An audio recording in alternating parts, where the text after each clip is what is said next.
I actually want to take a step back and look at the forces behind these college campus riots, which have far overstepped the protections from the First Amendment and threaten Jewish students and faculty across the nation. From what I have seen, these riots are a form of anarchy that are being pursued by a violent group of anti-American and anti-Semitic groups. What strikes me about this pro-Palestine, pro-Hamas inspired unrest is both the speed in which it started after the October 7th attack and the sophistication of the coordinated acts of crime, including threatening our Jewish students, occupying and damaging college buildings, and more. First, we must start with the fact that on October 8th, one day after the Hamas terrorist attack, Palestine chapters on college universities such as Harvard issued statements and began holding rallies in support of Hamas and placing the blame for the violence entirely on Israel. Mr. Kestenbaum, you are a master's student at Harvard. Didn't you find it a little odd that groups were so prepared to immediately support the Hamas attacks? I found it odd and I found it horrifying. Well, and I did too, and I would say this preparation suggests outside influence inside these student organizations, and that such outside groups were possibly informed of the October 7th attack before it occurred. That this situation is being driven by outside forces is not just speculation. Of the 262 people arrested at Columbia and the City College of New York, nearly half had no affiliation with the schools. At George Washington University here in DC, only 6 of the 33 arrested individuals were affiliated with the school.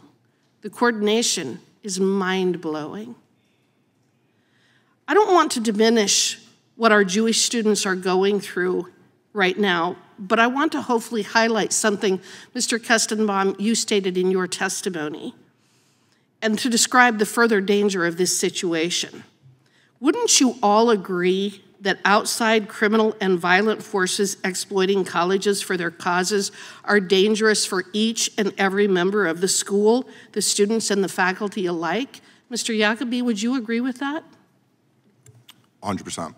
What about you, Mr. Kestenbaum? Absolutely. Rabbi Goldfeder? Absolutely. And Mr. Rockland? Yes.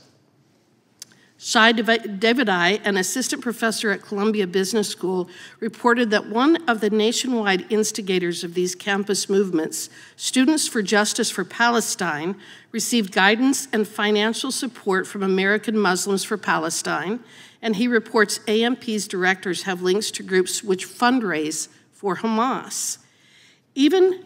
These groups even have, these anti-Semitic, anti-American groups even have direct ties to the Biden administration, to the White House.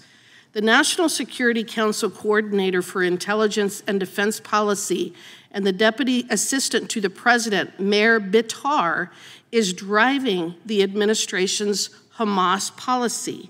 In college, Mr. Bitar was an active participant in Students for Justice in Palestine at Georgetown University. Again, that relationship, that connection, absolutely horrifies me, and I think it demonstrates why we have seen such a weak response from the Biden administration.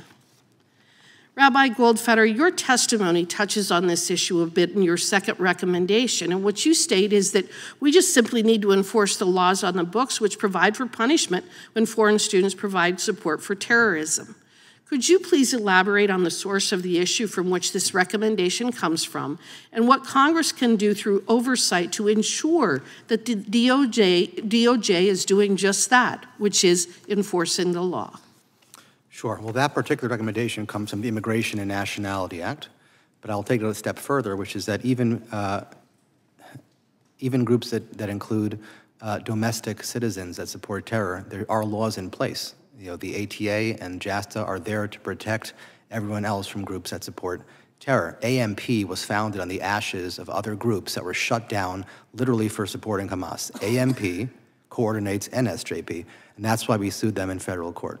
And so I think it's important to enforce those laws to make sure that the DOJ actually does hold them accountable. Do you think that the DOJ is currently enforcing the law as it is written? I do not. Okay. I would ask unanimous consent to introduce into the record the article, "One Look at Biden's Top Advisor Explains His Support for Hamas."